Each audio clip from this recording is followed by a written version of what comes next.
Bienvenidos, queridos hermanos, con ustedes su hermano en Cristo, Jaime Cárdenas, en su programa Conociendo el Catecismo, porque si no vivimos lo que creemos, terminaremos creyendo lo que vivimos. Empezamos en el nombre del Padre, del Hijo y del Espíritu Santo. Amén. Divino Espíritu, baja a nuestros corazones, a nuestra mente. Guíanos, Espíritu Santo, para continuar siempre profundizando en la enseñanza de nuestra Madre la Iglesia. La verdad es que entre más conocemos, más nos damos cuenta cuánto necesitamos cambiar. Y más sabemos que nosotros somos débiles. Y tú nos fortaleces. Te rogamos, Señor Jesucristo, que siempre sea así. No permitas que nunca nos hinchemos creyendo que lo sabemos todo o que lo hemos cambiado todo. Siempre manteniéndonos con un corazón dispuesto a escuchar tu palabra y con un corazón dispuesto a la conversión. Ilumínanos y guíanos, Señor. Y todo esto te lo pido por los méritos de nuestro Señor Jesucristo, a quien alabamos y glorificamos, en el nombre del Padre, del Hijo y del Espíritu Santo. Amén.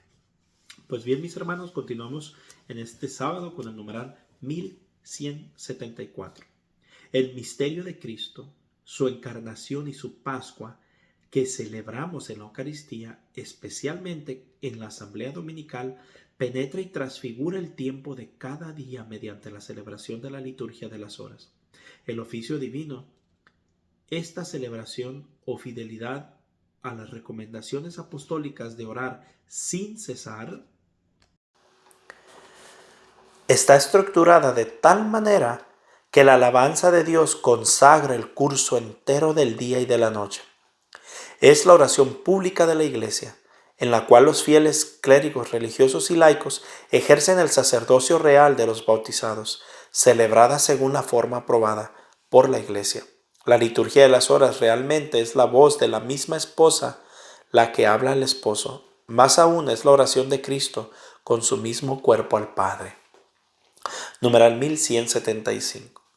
La liturgia de las horas está llamada a ser la oración de todo el pueblo de Dios. En ella Cristo mismo sigue ejerciendo su función sacerdotal a través de su iglesia. Cada uno participa en ella según su lugar propio en la iglesia y las circunstancias de su vida.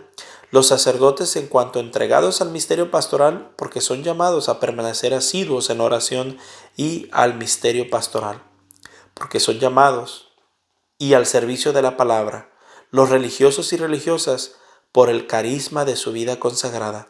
Todos los fieles, según sus posibilidades, los pastores de almas deben procurar que las horas principales, sobre todo las vísperas, los domingos y las fiestas solemnes, se celebren en la iglesia comunitariamente.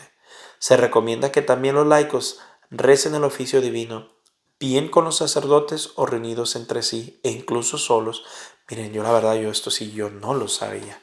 Entonces me va a tocar profundizar esto a mí un poco más personalmente. Numeral 1176. Celebrar la liturgia de las horas exige no solamente armonía, la voz con el corazón que ora, sino también adquirir una instrucción litúrgica y bíblica más rica, especialmente sobre los salmos. Numeral 1177.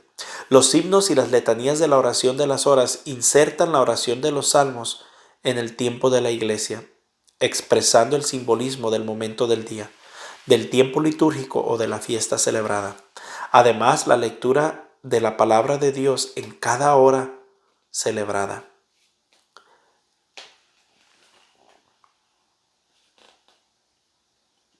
Con los responsorios o los troparios que le siguen.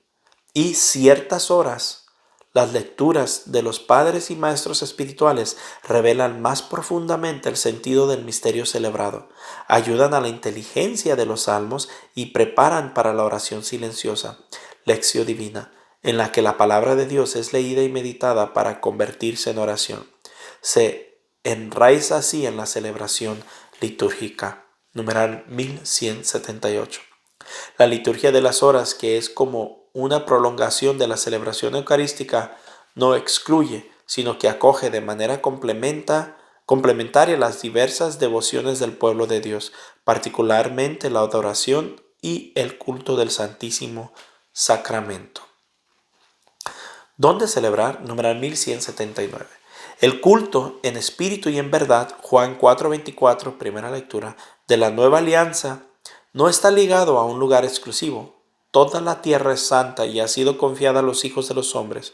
Cuando los fieles se reúnen en un mismo lugar, lo fundamental es que ellos son las piedras vivas, reunidas para la edificación de un edificio espiritual. Primera de Pedro 2:4-5, segunda lectura. El cuerpo de Cristo resucitado es el templo espiritual de donde brota la fuente de agua viva, incorporados a Cristo por el Espíritu Santo. Somos el templo de Dios vivo. Segunda de Corintios 6:16, tercera lectura. Numeral 1180. Cuando los ejercicios de la libertad religiosa no es impedido, los cristianos construyen edificios destinados al culto divino.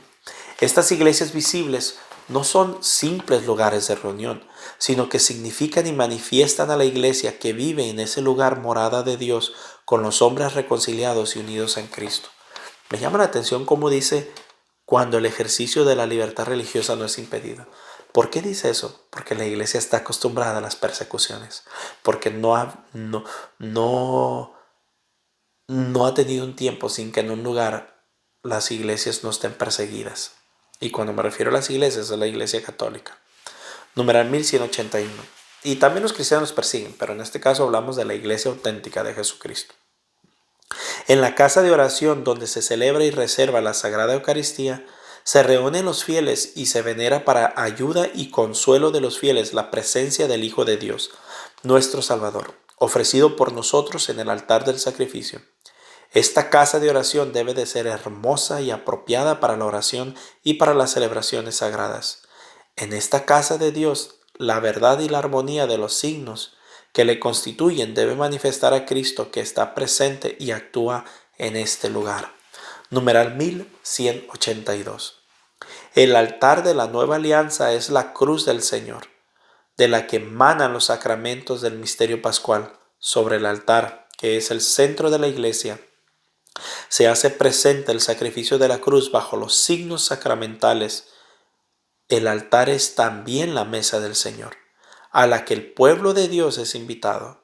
En algunas liturgias orientales, el altar es también símbolo del sepulcro. Cristo murió y resucitó verdaderamente. Numeral 1183.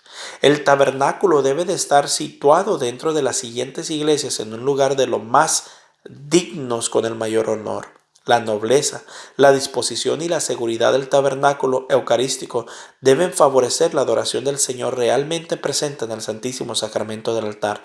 Mis hermanos, por eso es tan triste ver cuántas iglesias están quitando el tabernáculo del centro y lo ponen en una orilla o atrás. El tabernáculo necesita estar frente y el centro de nosotros. El santo crisma mirón, cuya unción es signo sacramental del sello del don del Espíritu Santo, es tradicionalmente conservado y venerado en un lugar seguro del santuario. Se puede colocar junto a él el óleo de los catecúmenos y el de los enfermos. Miren, esto sí puede ir en una orilla, pero no el tabernáculo. Yo no sé por qué tantas iglesias lo hacen cada día más. Numeral 1184. La sede del obispo cátedra o del sacerdote debe significar su oficio de presidente de la asamblea y director de la oración. El ambón, la dignidad de la palabra de Dios exige que en la iglesia haya un sitio reservado para su anuncio, hacia el que durante la liturgia de la palabra se vuelva espontáneamente la atención de los fieles. Numeral 1185. La reunión del pueblo de Dios comienza por el bautismo. Por tanto, el templo debe tener lugar apropiado para la celebración del bautisterio y favorecer el recuerdo de las promesas del bautismo, agua bendita. La renovación de la vida bautismal exige la penitencia. Por tanto, el templo debe de estar preparado para que se pueda expresar el arrepentimiento y la recepción del pecado, lo cual exige asimismo un lugar apropiado. El templo también debe ser un espacio que invite al reconocimiento y a la oración silenciosa, que prolonga e interioriza la gran plegaria de la Eucaristía. Numeral 1186. Finalmente, el templo tiene una significación escatológica. Para entrar en la casa de Dios ordinariamente se franquea un umbral, símbolo del paso desde el mundo herido por el pecado al mundo de la vida nueva, al que todos los hombres son llamados. La iglesia visible simboliza la casa paterna hacia el cual el pueblo de Dios está en marcha y donde el Padre enjugará todas las lágrimas de sus ojos. Apocalipsis 21:4. Por eso también la iglesia es la casa de todos los hijos de Dios, ampliamente abierta y acogedora. Mis hermanos, aquí voy a parar porque sigue todo el resumen de lo que hemos leído y no quiero tomarme el tiempo de leerlo tranquilamente, quiero dejarlo a medias. Entonces hoy va a estar más cortito de lo normal. Sí los invito a que meditemos en todo esto. El templo no es un lugar donde nomás vamos a reunirnos, como dice aquí. El templo es un lugar de adoración, es un lugar de silencio, de oración. Es un lugar donde vamos y adoramos a Dios nuestro Señor. No es un lugar para andar con chicles, con chancletas, con chores, vestidos como si fuéramos a un parque o a un partido de fútbol. Ese lugar se respeta, se viste como tal o la persona y con dignidad entramos a adorar a Dios. No es para andar como, perdonen la palabra que use, pero no es para andar como pirujas enseñando todo a ver qué venden. No, la mujer tiene que vestirse con dignidad, va a la casa de Dios. Así que bueno, mis hermanos, mañana continuamos con el resumen. Dios me los bendiga y que tengan un hermoso sábado. Bendiciones.